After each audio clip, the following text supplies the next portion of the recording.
배은망덕이라는 말이 있죠. 은혜와 베풀어준 덕을 잊어버리고 오히려 배반한다는 그런 말이죠. 오늘 이 북이스라엘의 아합 왕의 악은 이 하나님의 은혜를 잊어버리고 오히려 배반했기 때문에 가증한 것으로 말씀합니다. 우리가 앞서 보았던 그 본문에 보면 이 시리아 왕 베나닷이 1년 전에 패배를 만회하기 위해서 군대를 이끌고 북이스라엘을 다시 공격해 왔죠. 1년 동안 선지자의 조언을 듣고 준비를 하긴 했어도 북이스라엘의 군대는 시리아의 군대와 맞서기에는 중과부족이었습니다. 북이스라엘의 군대는 염소 새끼 두 적은 떼와 같고 사마리아의 군대는 시리아의 군대는 그 땅에 가득했습니다. 시리아 사람들은 여호와는 산의 신이다, 골짜기의 신이 아니다 이렇게 생각을 했잖아요. 이런 신념을 갖고 있었기 때문에 그전에는 졌지만 이제 골짜기로 공격을 하면 자신들이 승리할 것이라 이렇게 믿었습니다. 그런데 하나님은 산의 신도 아니고 골짜기의 신도 아니죠. 만군의 여호와입니다. 산도 하나님께서 만드셨고 골짜기도 하나님께서 만드셨습니다. 모든 만물을 주관하시는 하나님이시죠. 여호와 하나님께서는 이 엄연한 사실을 북이스라엘이 바르게 인식하고 시리아 사람도 알도록 약속하시죠. 내가 이 큰 군대를 다 너의 손에 붙이겠다. 이 약속을 하시고 하나님께서 친히 하루에 시리아 보병 10만을 죽이는 대승을 이스라엘에게 허락해 주십니다. 비록 아합 왕이 바알을 숭배하고 악한 왕이라 할지라도 북이스라엘을 그 죄로부터 구원하시고 돌이키도록 하시기 위해서 하나님께서 전적으로 은혜를 베풀어 주신 그러한 사건이죠. 그런데 정작 이 북이스라엘의 아합 왕은 하나님의 그 은혜를 알지 못합니다. 아니, 알아도 망각하고 오히려 배반을 하지요. 아합 왕이 시리아 왕 베나닷이 살아있는 것을 알고는 엉뚱한 일을 하죠. 살려주겠다는 약조를 하고 놓아줍니다. 인간적으로 보면 참 이처럼 인자한 사람이 어디 있어요? 아합 왕이 인자해서 적에게도 자비를 베풀어 준 것처럼 보이지만 이러한 행위는 당시에 그 정황이 무엇인지를 잘못 판단한 악이다. 성경은 그렇게 말씀하죠. 이 사건을 해석하는 기준이 뭡니까? 내가 이 큰 군대를 다 너의 손에 붙이겠다. 그래서 너희는 내가 여호와인 줄을 알라. 이게 하나님의 말씀이었어요. 그 말씀이 기준이 되어야 되는데 아합 왕은 그렇지 않았죠. 오히려 그 적들을 하나님의 말씀을 듣고 순종한 것이 아니라 그 말씀을 망각하고 자기 좋은 대로 행한 거예요. 적과도 약조해서 죄악을 맺고 살려줍니다. 그래서 사람들이 볼 땐 참 좋은 사람처럼 보이죠. 얼마나 인자한 사람입니까? 근데 이것이 이 당시의 그 정황에 맞는 바른 판단 기준은 아닙니다. 결국 그렇게 되면 뭐예요? 아합 왕의 그 교만에 박수를 치는 것밖에 안 되는 거예요. 잘못하는 걸 알면서도 그것을 그대로 용인해 주는 것은 너그럽고 인자한 것이 아니라 하나님의 뜻을 거스리는 것이라 보이죠. 오히려 아합 왕이 하나님의 말씀을 잊고 이길 수 없는 전쟁을 이기게 하셔서 모든 사람이 여호와 하나님이심을 깨닫게 하는 것이 하나님의 뜻이에요. 하나님의 은혜를 그런데 헌신짝처럼 버리고 배반을 했던 것이죠. 하나님의 언약 백성 여러분, 하나님의 말씀과 은혜를 저버리면서까지 사람에게 좋게 보이려는 것은 덕이 아니라 악입니다. 이러한 행위는 상황 판단과 분별의 기준의 착오에서 비롯된 거예요. 오늘 본문의 두 사건은 이러한 사례를 이 아합 왕이 이렇게 행한 것으로 인해서 어떤 결과를 빚게 되는가라는 것을 두 가지 사건을 통해서 잘 보여줍니다. 첫 번째는 선지자 중에 한 사람이 주 여호와의 명령을 받죠. 그런데 그 명령이 상식적으로 볼 때 그렇게 쉽게 받아들일 수 있는 명령은 아니에요. 그게 뭡니까? 그 동료에게 자기를 때리라. 자기를 때리라는 말이 중요한 게 아니라 주 여호와께서 주신 말씀이라는 것이 중요한 거예요. 근데 그 내용이 뭐예요? 사람이 볼 때 좀 의아했던 것이죠. 그러니까 그 동료가 어떻게 합니까? 거절을 해요. 그러니까 그 선지자가 뭐라고 말합니까? 36절, 너가 주님의 말씀에 순종하지 않았으니 너가 나를 떠날 때 사자가 너를 죽일 것이다. 그런데 어떻게 됩니까? 실제로 그 사람이 그 선지자를 떠날 때 그 선지자의 동료가 결국 사자가 나타나서 그를 죽입니다. 주 여호와의 말씀 그대로 되는 사건을 지금 보여주고 있는 거예요. 이 사건은 그러니까 앞서 아합에 행했던 일들과 연관된 그런 사건이라는 것을 볼 수 있어요. 근데 좀 어떻습니까? 상식적으로 보면 너무 황당하죠. 하지만 이 사건의 정황을 우리가 볼 수 있어야 됩니다. 이 시대가 어떤 시대입니까? 하나님의 말씀이 무너졌어요. 말씀을 들어도 듣지 않습니다. 귀를 막아버려요. 아니, 들어도 그냥 한 귀로 흘려버립니다. 하나님의 권위를 그렇게 무시하고 정면으로 반역합니다. 하나님의 언약 백성인 북이스라엘의 왕이 그걸 앞장서고 있고 지도자가 그 일을 행하고 있어요. 이스라엘 언약 백성들은 물론이거니와 모든 사람들이 지금 하나님을 외면하고 경외하기는커녕 하나님께로부터 멀어져 있는 그런 상황입니다. 그야말로 하나님의 권위가 땅에 떨어진, 그래서 헌신짝처럼 내버려지는 그런 시대입니다. 그렇기 때문에 가장 중요한 게 뭐겠습니까? 사람에게 어떻게 잘 보이냐, 또 어떻게 사람에게 잘 인정받느냐, 그게 중요한 게 아니에요. 물론 그게 아무 때나 다 그래야 된다 이게 아니라 지금 이 정황과 이 상황이 무엇인가를 분별하라는 거예요.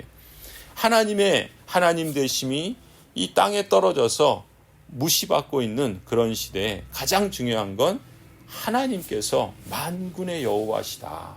만군의 여호와는 뭡니까? 모든 것의 주인이 여호와예요.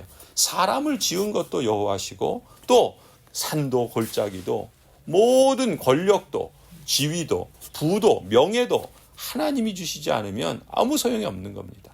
아무리 힘을 누리고 능력을 나타내고 하나님께서 쓰시더라도 하나님의 그 말씀과 뜻을 거역하면서 그것을 외면하면 그것은 합당한 것이 아닙니다. 하나님께서 만군의 여호와이심을 회복해야 할 때가 바로 이때인 거예요. 그런데 선지자의 동료가 인간적인 정의에 연연하다가 결국 하나님의 뜻을 순복하는 것을 했어야 되는데 그러지 않았던 것이죠. 이 사람이 그렇잖아요. 인간적인 정 때문에 틀린 걸 알면서 악인 걸 알면서도 그냥 넘어가고 그냥 받아주고 좋은 게 좋은 거지 하면서 이렇게 행하는 것이 특히 하나님의 말씀과 뜻을 거스리고 어겨가면서까지 해야 할 일인가. 오늘 이 사건이 이 당시의 정황 속에서 어떤 결과를 나타내는가를 결국 우리에게 말씀하고 교훈하시는 것이죠. 37절에 그 반대 상황이 벌어지죠. 그 선지자가 또 다른 선지자 동료에게 다른 사람을 만나서 동일한 말을 하죠. 그때 그 사람은 어떻게 합니까? 예언자를 때려서 심한 상처를 입혔어요. 명령대로 순종해서 죽지 않았습니다. 이 순종만이 살 길인 거예요. 근데 왜 이런 걸 이렇게 비유로 말씀하셨을까요? 지금 이 선지자의 말을 듣는 게 상식적으로 말이 안 되기 때문에 그런 거예요. 자기를 때리라고 하는 것이 하나님의 명령이라고 하는데 그걸 어떻게 쉽게 받아들일 수 있겠어요? 그러니까 그렇지 않은 것이 어떻게 보면 상식인데, 그런데 지금 앞서 그런 사건이 벌어졌죠. 그렇게 하나님의 말씀을 듣지 않고 또 자기 스스로 판단의 기준이 돼서 행한 것으로 인해서 죽지 않았습니까? 그러니까 두 번째 사건을 통해서는 동일한, 아니 더 의아한 그러한 행동을 보여줌으로써 하나님의 명령을 따르는 것이 얼마나 중요한가, 순종이 제사보다 낫다라고 하는 말씀도 그런 맥락이겠죠. 이어지는 사건은 이제 두 번째 사건이에요. 이 선지자가 변장을 하죠. 그래서 아합 왕을 이제 만나게 되는데 처음에 만났을 땐 아합 왕이 이 사람이 누군지 몰랐겠죠. 근데 이 변장한 선지자가 이 아합 왕에게 일종의 비유를 사건으로 보여주는 거예요. 이걸 재판 비유라고 그래요. 재판의 그런 이야기인데 이 아합 왕이 그 이야기를 듣고서 스스로 자기를 재판하게 돼요. 그런 이제 마치 나단이 다윗을 만났을 때 밧세바를 범한 이 불순종과 악에 대해서 하나님의 말씀을 간접적으로 깨닫게 해서 회개케 했던 것처럼 지금 그런 본문인 거예요. 어떻게 합니까? 이 선지자는 수건으로 자신의 눈을 가리고 변장을 합니다. 그래서 아합 왕을 만나서 비유 하나를 들려줘요.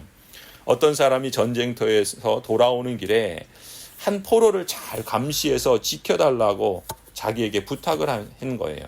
그러면서 말하기를 만일 이 사람을 놓치면 당신의 목숨을 내어놓든지 은 1달란트를 내어놓아야 한다. 그렇게 말한 거죠. 그런데 이 사람이 이 일 저 일 하다가 정신이 없어가지고 이 사람을 놓치고 마른 거죠. 이 말을 들은 아합이 어떻게 합니까? 이제 판결을 해줘야죠. 40절에 그럽니다. 너가 스스로 결정하여 받아들인 것이니까 어떻게 하라는 거예요? 너가 책임져야 된다. 그래서 너 목숨을 내놓든지 아니면 은 1달란트 벌금을 내놓든지, 이 아합 왕은 뭐라 그럽니까? 벌금을 물어야 한다. 이렇게 말한 겁니다. 그러니까 선지자가 어떻게 해요? 그 순간에 자기의 가린 수건을 벗고 그 이야기가 무슨 의미인가라는 것을 왕에게 말하죠. 42절입니다. 주님께서 이렇게 말씀하셨습니다. 내가 멸망시키기로 작정한 사람 누구예요? 시리아의 베나닷이에요. 그 사람을 너가 직접 놓아주었으니 너는 그 목숨을 대신하여서 죽게 될 것이다. 너의 백성은 그의 백성을 대신하여서 멸망할 것이다. 하나님께서 그 사건의 의미를 말씀해 주십니다. 이 말씀은 무슨 의미입니까? 여호와께서 시리아 왕 베나닷을 죽이기로 작정한 사람인데, 그래서 하나님이 만군의 여호와이심을 드러내기를 하나님께서 말씀하시고 그것을 명령하셨는데, 아합이 그 말씀을 무시하고 자기 생각대로 자기 뜻대로 행함으로 인해서 살려주었기 때문에, 그렇다면 너가 그것을 받아들였으니 그 대신에 아합과 북이스라엘 백성이 그의 목숨을 대신해야 한다라는 말씀인 것이죠. 이 선지자의 말을 들은 아합이 어떻게 합니까? 회개합니까? 아멘하고 그리고 나서 그 행실을 바꿉니까? 그러지 않아요. 마음이 상해서 화를 냅니다. 그리고 사마리아에 있는 자기 궁으로 돌아가요. 근데 우리가 내일 본문에 보면은 똑같은 일이 또 벌어져요. 그러니까 반복된 죄를 범하고 있는 거예요. 21장 4절에도 그런 표현들이 나오는데, 이 당시에 아합이 어떤 상태에 있는가, 영적으로만이 아니라 인간적으로 어떤 상태에 있는가, 그것을 잘 보여주는 것이에요.